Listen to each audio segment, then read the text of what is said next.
Invite.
Well, good morning, Chargers. And let me just be the first to say it is great to have everyone back in this building. It's been 152 days since we were last together. And in that 152 days, I know a lot has happened and a lot has changed. But what I'm excited about is we get to start a new school year today. And we have done it, and you guys are here, and it's just exciting to get this thing going. Now, normally, at the start of the school year, we have class meetings where we are meeting in the auditorium or cafeteria or gymnasium. And unfortunately, we can't have that gathering this year.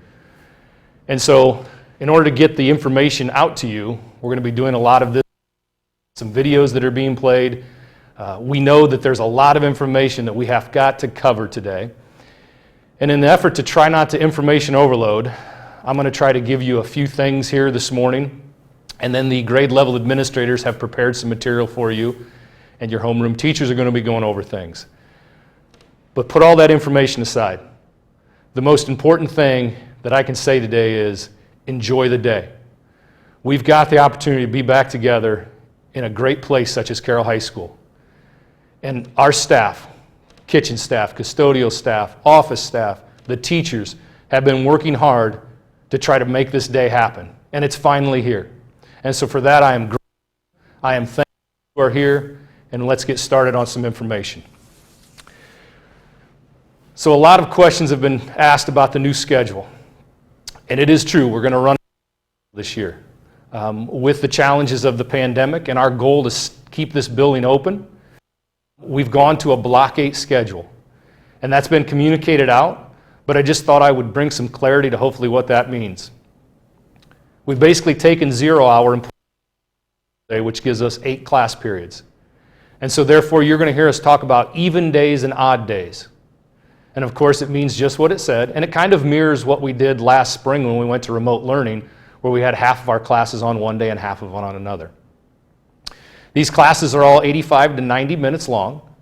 And this allows us a lot of different opportunities to hopefully, again, help keep this building open. A few things that it does is it decreases the passing periods. And it increases the ability for us to have a fourth lunch. And by increasing that ability to have a fourth lunch, it decreases obviously a lot of numbers in our lunch groups. And I'll talk about lunch here in a little bit. A couple other things that the schedule does for us is hopefully it minimizes your ability to have different content you come in contact with every day. And so by only having 4 classes a day, it should minimize that. Now, along with this comes, well, Mr. Bidding, what about 0 hour? I wasn't signed up for a 0 hour class, and I'm hearing a lot of things. So let me try to bring some clarity to what 0 hour means. It is true that if you do not have a class during 0 hour, you are allowed to come into the school later. Now for the students, the 10th, 11th, and 12th grade students, it's a lot like how we've treated student success time during the fall semester final exam schedule. So if you do not have a 0 hour class, our second period class starts at 10:07. So therefore you can enter the building before 10 o'clock to make sure you are on time for your second period class. Now, as I've said before when we did the student success time for final exams, this new schedule requires a lot of trust. I'm kind of stepping out on a limb with this and allowing you to come into that building on the even days a little bit later than normal. We can't abuse that. If we have a lot of things going on in the morning around neighborhoods, or if we have a lot of things going on that are not proper, we're going to have to be in the building. If you guys show up late and we start to have an increase of late students coming into that second hour, everyone's going to have to be in the building. So what I'm asking for is your help with this.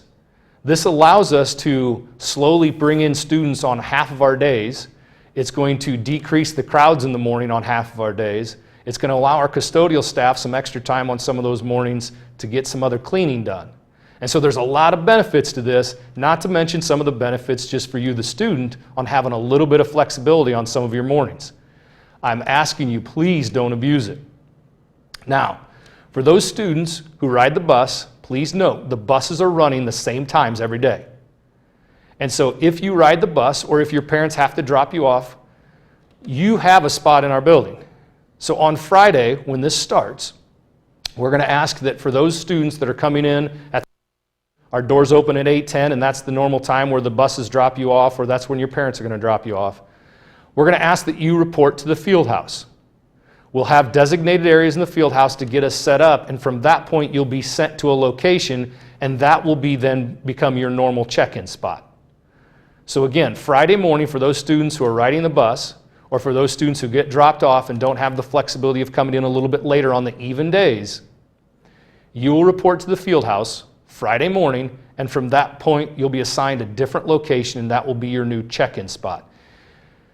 That time during 0 hour for those students who do arrive early will be used as a study hall. You'll be expected to again follow school rules, sit quietly, and take care of your academics. You may also read and other things like that. But again, that's going to be meant to be a very silent time and used for student success. Now, the schedule itself. Please note it's just an schedule. So today we're actually going to run our even schedule. So after you all are done with homerooms, you're going to go through your 2, 4, 6 day. Therefore, tomorrow's an odd day, and then it just rotates. So if we happen to leave school on a Thursday and we completed an odd day, and for some reason we're not in school Friday or Monday, whenever we come back, we go to the next day. In that case, it would have been an even day. So it's your responsibility to make sure what day we're on and what day is the next day. Now again, I hope this new schedule is a good thing for you as well, with fewer classes in a day's time. One of the things that the new schedule also does is, because you have fewer classes on a day's time, and one of the things we're trying to do is eliminate passing periods, we're going to try something this year. And again, it goes back to the trust we're going to have with each other. We're going to encourage you and allow the use of small backpacks to be carried throughout the day. The goal behind this is to eliminate the need to stop at lockers. We acknowledge that passing periods and stopping at lockers is an area where we are not socially distant and we're congregated in too large of areas. And so therefore, we're going to try the opportunity to not have students necessarily use their lockers during the school day by allowing you all, if you need to carry a small bag if you have materials you need to get in through class. So what we're encouraging you to do is come into the school, stop by your locker, take care of your business, and move on to your first period or 0 hour class. And then hopefully throughout the day you won't necessarily need to stop at your locker very often. Again, we're just trying this out. And the trust comes in, we can't have 10 book bags going into every classroom that you carry in because you're carrying all of your stuff with you. You can still use your locker. We just have to be respectful of other people's spaces in that classroom. We'll give it a shot, and if we have to rethink it in a couple of weeks, we'll do that. But again, it's going to come down to the trust that we have with each other to make sure we're trying to do the right thing with this. So again, we want you to come into the school as soon as you get here in the morning. The congregating areas outside and things like that are, again, what we're trying to prevent against. And so when you come in, put your stuff in your locker you need to get for the rest of the day, grab that, and hopefully we can minimize the locker exposures during passing periods. Now, we also talked about the lunchroom does look a little differently this year. And if you notice, when you walk into the lunchroom, we've gotten rid of the round tables, and we've added all the long 12-person tables. We've also pulled chairs away from those 12-person tables, so each one of those long tables, which had previously seated 12, now seats 8. We need your help with this. I appreciate the fact that in the past we've just grabbed chairs and we've gotten groups together and we've put 10 people around a round table and you know, it's been fun to watch the interactions going on. Unfortunately this year, we're going to have to minimize that. So we ask that you don't move seats. You just, the chair that's there, that's where the chair needs to stay. Now, I have received a few emails from some students because apparently there's this rumor going around that I am assigning seats at lunch. And that's not true. I am not assigning seats at lunch. And for those of you who really think about this, it's kind of funny because all of you pretty much sit in the same seat after the first couple days anyway. And so what I'm going to ask you to do is, today we're going to be eating during 4th hour, and on the odd days tomorrow we're going to be eating during 5th hour. So it's going to take a couple days to figure out where your friends are at, what table you're going to sit at. But basically by Friday, Monday at the latest, we are going to have paper on the tables where we're going to at least keep a seating chart. Part of this I have to do in case anyone does become ill. I need to contact trace and I need to know who sat around you at lunch. So again, I'm not going to assign your seats, but what I'm going to ask over the next couple days is once you figure out where you're seating, that's going to be your seat for a while. Now I'm not saying we may not change it up in 9 weeks or so, but most of you sit in the same seat anyway. Speaking of lunches, I know you're going to be getting your schedule today and you don't even know what lunch you have yet. And I know that's always a frustration and we apologize because usually we do get that information out to you sooner. So hopefully when we're done here, when I'm done and the assistant principals have presented, I do hope that your homeroom teachers kind of take a moment to go through what teachers have what lunches. And again, 4 lunches should spread our lunch groups out to be much thinner. When you're in the lunchroom, we do ask that you abide by the clean hands in, clean hands out policy. We also ask that you don't congregate by the door at the end of lunch. Now, we've asked you to not do that before, and we kind of have those moments where we still crowd that door. It is critical this year more than ever that we don't congregate. So again, when you're at your table and you're not eating, you need to be wearing a mask. When you're done, make sure you take care of your, clean up after yourself, take your trays back up, throw away everything you need to throw away, come back to your table, and just sit there until the bell rings. We're trying to minimize the close contact with each other to the best of our ability, and we need your help to do that. So again, masks when you're not eating, take care of your food areas, and make sure you're hanging out by your chair. And again, I hope that your homeroom teachers take an opportunity to explain what teachers have what lunch. Remember, on the even days, it's your 4th period teacher, and on the odd days, it's your 5th period teacher. So again, that's the help we need in the lunchroom. As I talked about the clean hands in, clean hands out, every one of your teachers does have a gallon container of hand sanitizer. We do ask that you respectfully take a small amount of that every time you enter a classroom. And again, we talked about the mask wearing, and I was so proud to see all the students walking today, and every one of you had masks on, and that was exactly what we need to do to help take care of each other. I know that we just got to get used to them. I myself have starting to build up a tolerance for them, and we will do this a day at a time. We just ask that you respectfully wear them properly, and we'll do the best we can to, again, increase our tolerance for them.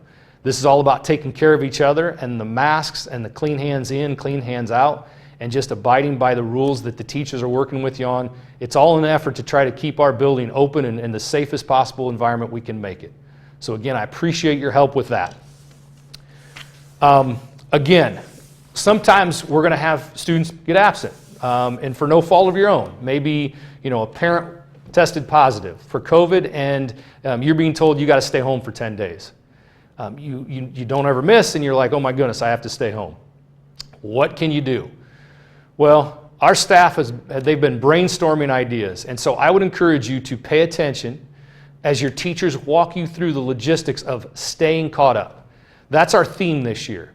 And the expectation is if you're that student that has to be home for a few days because a family member may be tested positive and you just can't leave your house, we want you to stay caught up. We don't want to wait 10 days and get you caught up. And so your teachers are going to be working with you on how to access that Canvas page on a daily basis to make sure you get the materials to stay caught up. A lot of your teachers may say, hey, you've got second period with me, so at 10:07, log on to your computer and hang out with me a little bit as I go through the day's logistics. So work with your teacher, and our expectation for you is that if you're having an extended period of time, you are staying caught up and you don't wait to get caught up. So you got to stay engaged with your classes. You must work with your teachers on a daily basis to make sure you're staying caught up. Now, if for some reason we happen to close the building down for an extended amount of time, and I have no idea if that's going to happen, I have no idea what that time would look like, our remote schedule will be exactly what our current bell schedule is. Now, last year, for those of you who were joining us during remote learning, we kind of did an hour class and then we had office hours in the afternoon. Please understand that we're not going to do that same schedule this year. It will be our bell schedule that we're on. And so you will be expected at 10:07 to either be in second or third period, depending on the day. And that hour and a half chunk of time is class time. Now, some of your teachers may give you some instruction and they may turn you loose to do some work. They may keep you in there. They may tell you, we're going to take a test today because that's what we normally would do in a classroom. And you're going to take your test and it's going to be done in this hour and a half. And so we've got to get in the mindset, whether we're in person or we have to do a remote for everybody, the bell schedule is what it is. Now, you all did such a great job last spring of showing up and being involved in your classes. And I could never have been more proud of what we did last spring. We're just going to make a few adjustments moving forward. So the good news is our schedule, we should be able to slide right in and right out of a potential extended closing for our building. Now, I've just given you a ton of information, and your teachers are going to give you a ton of information today, and the assistant principals have some presentations that are going to also give you a ton of information today. We're going to work through this a day at a time, and we're going to take what we don't know a day at a time, and we'll figure out answers to that as well. I want to come back to the fact that it's been 152 days since we've been together, and we have our opportunity today to start a brand new school year together.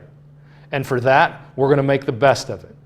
And so, again, I would ask us all just to go about today, enjoy the day, get to know your teachers, build those relationships, make those connections that we need to make that make this place such a wonderful place.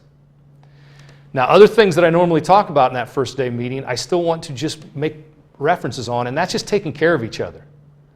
What makes this place such a special place is that we do just that. We look out for each other, we take care of each other, and now more than ever, that connection and that relationship is critical. So continue to do that. Reach out to your teachers, reach out to your administrators. If you have questions, we're here for you. And again, we know that there are a lot of unknowns out there, and we know we're kind of entering that unknown today, and we're going to do it together, and we're going to figure it out a day at a time. So again, I'm excited you're here. I'm excited to have the new school year started. We're going to be by lunches with Officer Lewis, Officer Rogers, Mrs. Kreider. We're going to be doing some introductions in person during lunches, and so we look to make those connections at that point. Until then, I'm going to turn it over to some presentations that the assistant principals have. It's great to have you in the building. It's going to be a great school year no matter what lies in front of us. We'll do it together. And until I get to see you in person, have a great day, Chargers.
Good morning, Chargers, and welcome to the first day of the 2020-2021 school year.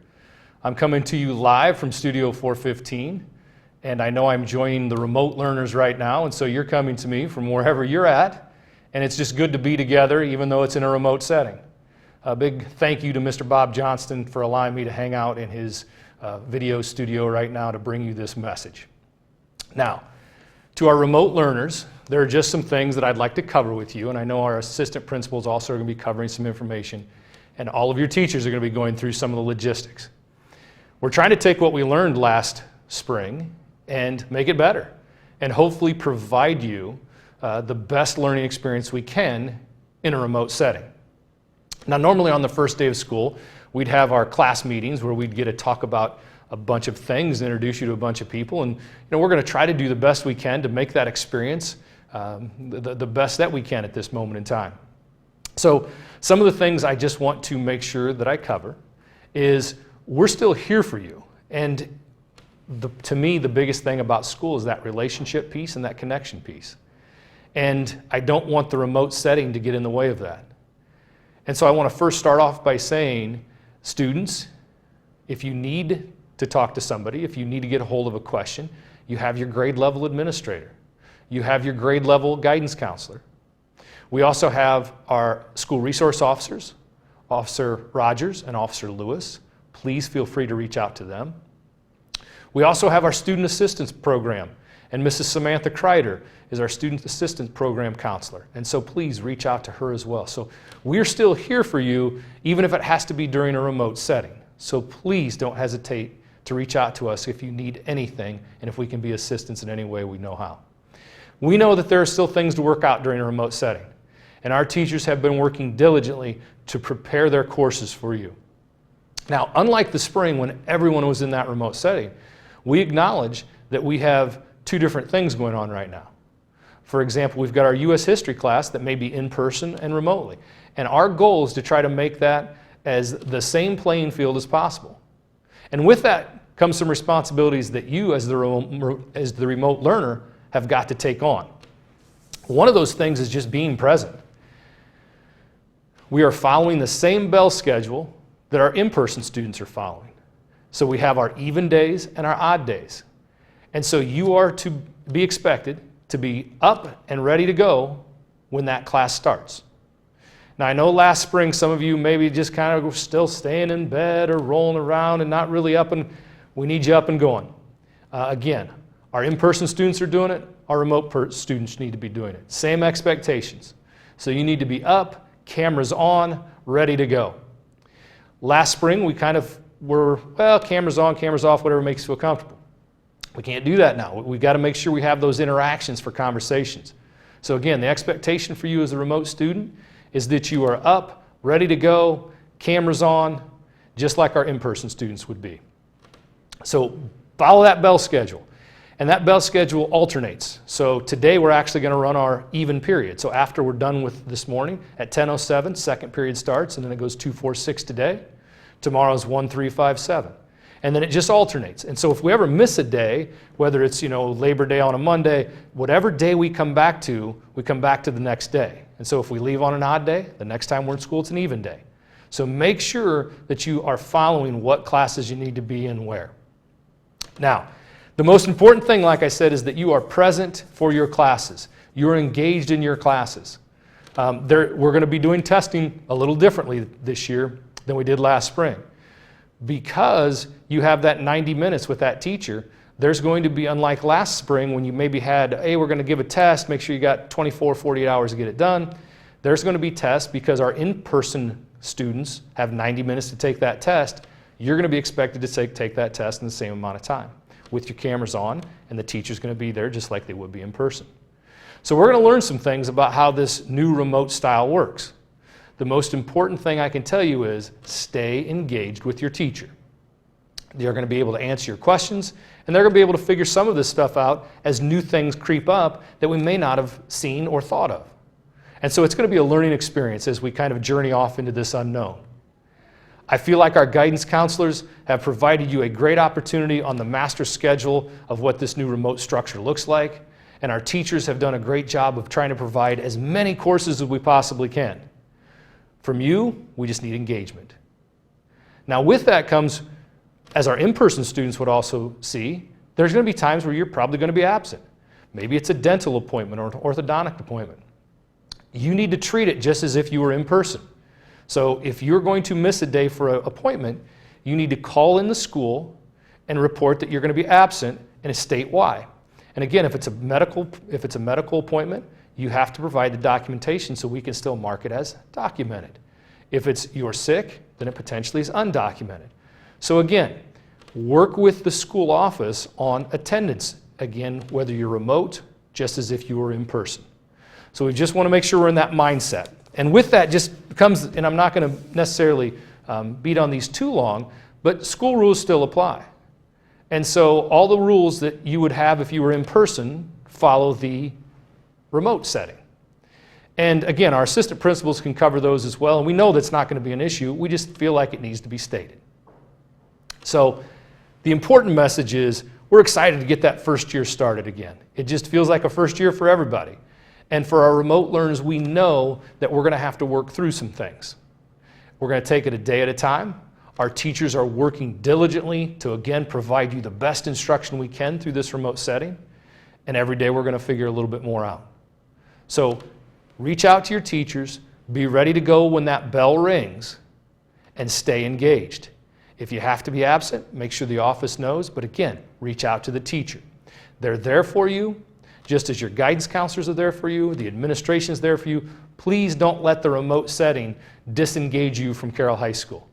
This is a wonderful place, and at some point, I'm very hopeful that we can all be back together again. Until that time, please let us know if you need anything. Best of luck as you journey on in the remote setting and build those relationships with the teachers. Again, have a great day, and we hope to talk to you soon. Thanks a lot.